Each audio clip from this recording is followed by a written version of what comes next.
Hello and welcome to The Drum. I'm Steve Cannane. Coming up, Telstra strikes a deal on the NBN.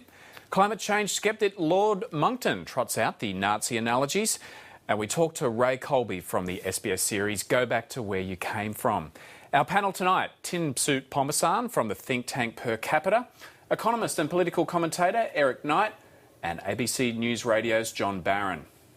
Well, on a day when the government was keen to look to the future rather than to dwell on the past, Julia Gillard has announced an $11 billion deal between Telstra and NBN Co, which will help roll out the national broadband network. Today, I'm able to announce that, subject to ACCC and shareholder approval, Telstra has agreed to join the fibre optic future of the NBN. What this agreement means is that we will be able to see the close down of the old copper network and its replacement with fibre to the home. But the opposition communications spokesperson, Malcolm Turnbull, says it's a terrible deal for taxpayers. Basically what you've had is the Commonwealth Government, through NBN, using billions of dollars to pay Telstra and Optus not to compete with the NBN on their HFC networks. And obviously the price was right, and so both recipients of the Commonwealth Government's cash are happy about it. But that doesn't mean it's good for the taxpayer, and it doesn't mean it's good for consumers. I mean, what has driven down broadband prices in recent years? What is it? It's competition. John, Julia Gillard said this will be the year of delivery for this government. You get the feeling they're going to milk this one for all it's worth? I get the feeling that Malcolm Turnbull is going to milk it for all it's worth. This idea that the national broadband network is so good that we have to dig up the competition. We have to get rid of it. That's like saying, well, we're going to build this highway all around the country and then dig up all the rail lines because we don't want people on those slow old trains when they could be on the super highway.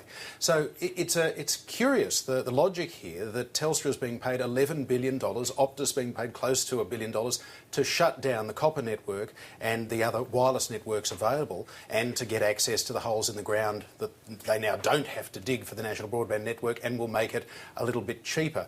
There seems to be no doubt that those that are into their technology say that this is a great U-Butte sort of an option, and within a few years, when we've all got super high-speed broadband, we may all think it's U-Butte as well. But in the meantime, a lot of people are saying, well, I'm quite happy with my ADSL too through the copper wire.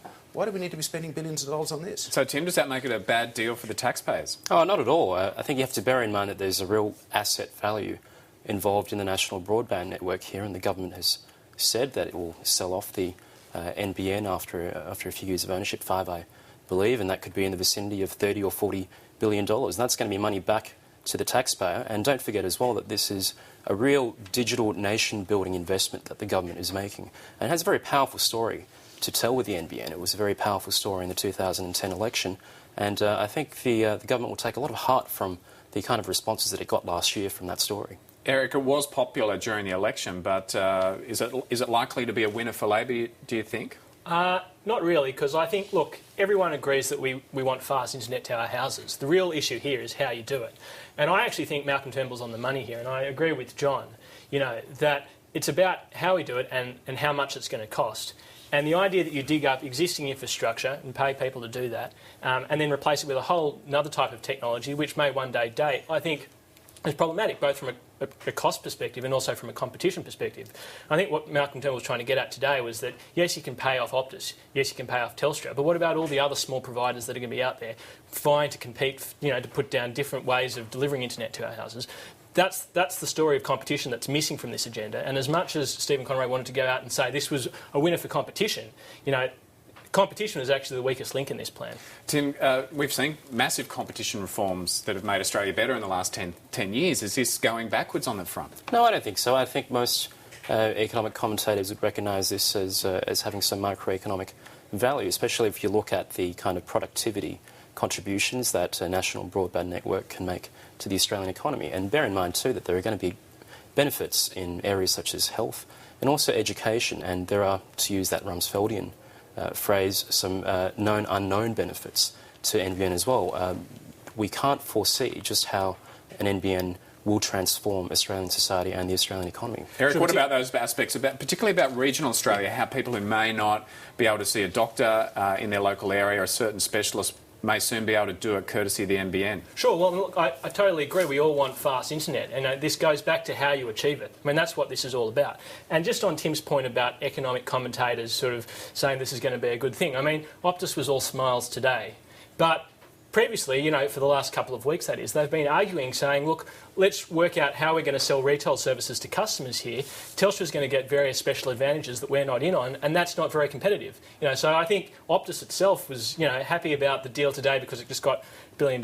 But, in terms of the broader picture here about how it's going to sell retail customers to consumers in the future, I think there's still a lot of questions to be asked. Well, when Malcolm Turnbull was appointed the opposition's shadow communications spokesman, he was given the brief by Tony Abbott to demolish the NBN. And this morning on ABC Radio's AM program, reporter Amy Woodley pointed out to Mr Turnbull he had not asked one question in Question Time this year about the NBN. Who asks the questions and the text of the questions is determined by the leader, not by me. Are you disappointed that you haven't had more of an opportunity? On the range of life's disappointments is not very high. OK. But Malcolm Turnbull rectified the situation this afternoon. Order! My question is to the Prime Minister, who only a year ago said the government had lost its way. Given the largest group of Australians without access to the internet are households with incomes of $40,000 a year or less, how can she claim the government is finding its way by today agreeing to pay billions to Telstra and Optus to eliminate any competition with the NBN so that it can charge higher and higher prices for broadband, as its own corporate plan reveals, making the digital divide deeper and more unjust? So, Eric, if it's so anti-competitive, if it's such a waste of taxpayers' money, why hasn't Malcolm Turnbull been holding the government to account about this in the Parliament this year? Well, look, I think Malcolm hit the nail on the head there. He doesn't pull all the levers, and maybe he's not happy about that, but that's the way it is. Tim, what are your thoughts on that? Oh, I think we saw a case of cause and effect there with Malcolm Turnbull in that question. There's no doubt in my mind that Malcolm could have asked those questions if he wanted to. He's a very determined, very resolute individual, and I have no doubt whatsoever that Malcolm Turnbull has certain leadership qualities that I think aren't explained away by. John, can you explain that one? 6 months it took them to ask a question about the NBN, or Malcolm Turnbull to ask one? Yeah, I mean, clearly it was a lovely team-building gesture from Tony Abbott to say, Malcolm, your new job is to take on something that is extremely popular, and that will be your sole laser-like focus for the next year. Something that is so popular with the crossbench independents, they decided who would form the government on the basis of this. Go out and see if you can poke holes in that, and try not to say too much about the emissions trading scheme. I mean, clearly Malcolm Turnbull is doing what he has to do to stay there, but he also knows that there probably aren't a whole lot of votes in his potential comeback to a leadership role in the future in attacking the NBN. But those questions about competition are perhaps going to continue to be asked, and they might become ever more relevant when older people perhaps that don't really care too much about high-speed internet, that just want to do a bit of web browsing rather than gaming or e-health, they say, well, why can't I have a $10 a month copper network ADSL2 rather than having a $50 a month national broadband network that I just don't need? Well, to international issues now, and the US President Barack Obama has declared the beginning of the end of the war in Afghanistan, ordering the withdrawal of 33,000 American troops by September next year. Starting next month, we will be able to remove 10,000 of our troops from Afghanistan by the end of this year, and we will bring home a total of 33,000 troops by next summer, fully recovering the surge I announced at West Point. After this initial reduction, our troops will continue coming home at a steady pace as Afghan security forces move into the lead. Our mission will change from combat to support. By 2014, this process of transition will be complete, and the Afghan people will be responsible for their own security. The US President said America and its allies had successfully put al-Qaeda on a path to defeat, and he also expressed hope for reconciliation and talks with the Taliban. John, what's behind this decision? Well, that's a really crucial number, 33,000 by next summer, the middle of next year in the United States. Exactly 3,000 more than Barack Obama announced would be sent there as a part of the Afghan surge in December 2009, the West Point speech the President referred to there. So he can go to the American people next November in his presidential election and say there are now less troops in Afghanistan than when I arrived. Sure, it may only be 3,000 or 4,000, but there are still less. He's got them on a technicality. How quickly, though, I mean, that 2014 date, that says there's a transition from combat to support.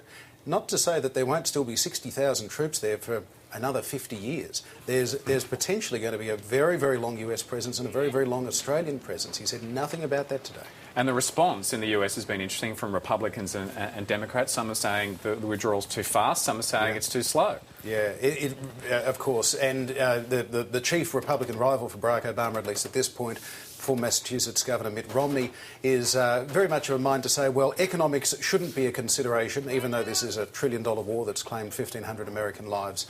Economics shouldn't be a consideration. It should be down to the what the generals are saying, the conditions on the ground, etc., etc. But he's also hedged, and there's a strong conservative libertarian movement that says we shouldn't be getting involved in foreign wars at all. So there is a push on in the United States to say, well, even if we should be able to afford it, we can't afford it, and others are saying, well, we shouldn't be there anyway. And Eric, he's not listening to the generals on this. General David Petraeus said he wanted only modest withdrawals. It seems like, according to the military commanders, it's a mistake. Yeah, I mean, it's interesting. I think the question here is what's going through Barack Obama's mind when he's withdrawing these troops? Is it domestic concerns, because he's got a huge deficit and he's trying to diminish that? Is it because they're winning the war in Afghanistan and, they can begin to withdraw troops there?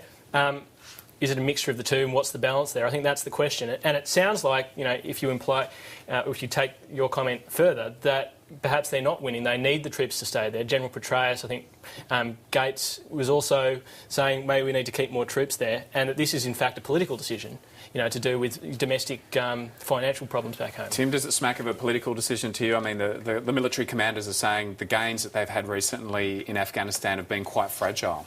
Well, I think there are long-term strategic considerations at play here as well. Just at a very fundamental level, you can't expect to have a war of occupation that can go on forever. Now, I think the Afghan war was a just war, but it morphed very quickly, of self-defence that is, but it morphed very quickly into a nation-building exercise. And when that happens, rightly or wrongly, I think there's a responsibility on the part of the occupying power to make sure that the country it leaves behind is in at least a stable or decent state as when it arrived. And in Afghanistan at the moment, you have a case where the Karzai government is being outgoverned still by Taliban forces and officials in many parts of the country. So I think Barack Obama has a very delicate act here to perform, which is to avoid the quagmire of remaining there for infinity. John, if Osama bin Laden hadn't been killed, would we have seen such a large troop withdrawal? Very possibly not. This is the, I guess, the small-scale equivalent of let's declare victory and get out.